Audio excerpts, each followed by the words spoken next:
Thuis heb ik nog een aanzichtkaart, waarop een kerk, een kar met paard, een slagerij, J. van der Ven.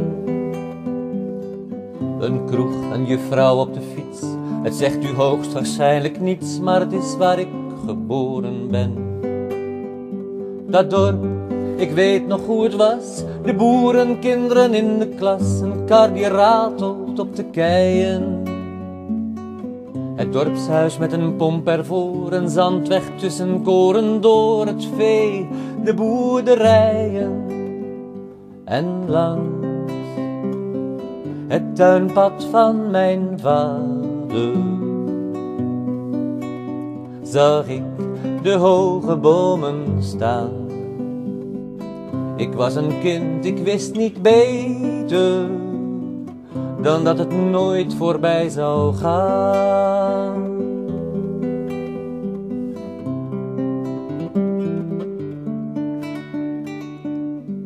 Wat leefden ze eenvoudig toen, in simpele huizen tussen groen, met boerenbloemen en een heg.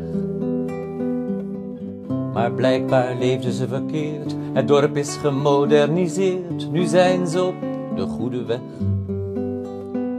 En ziet hoe rijk het leven is, ze zien de televisiequiz en wonen in betonnen dozen.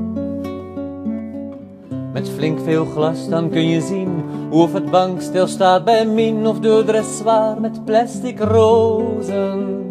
En langs het tuinpad van mijn vader zag ik de hoge bomen staan.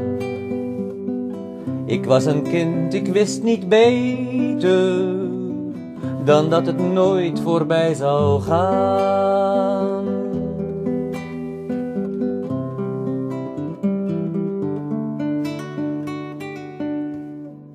De dorpsjeugd klit wat bij elkaar in minirok en bietelhaar en joelt wat mee met de muziek.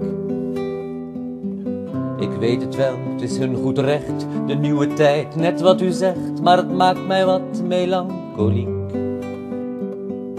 Ik heb hun vaders nog gekend, ze kochten zoet hout voor een cent, ik zag een moedig stoutje springen.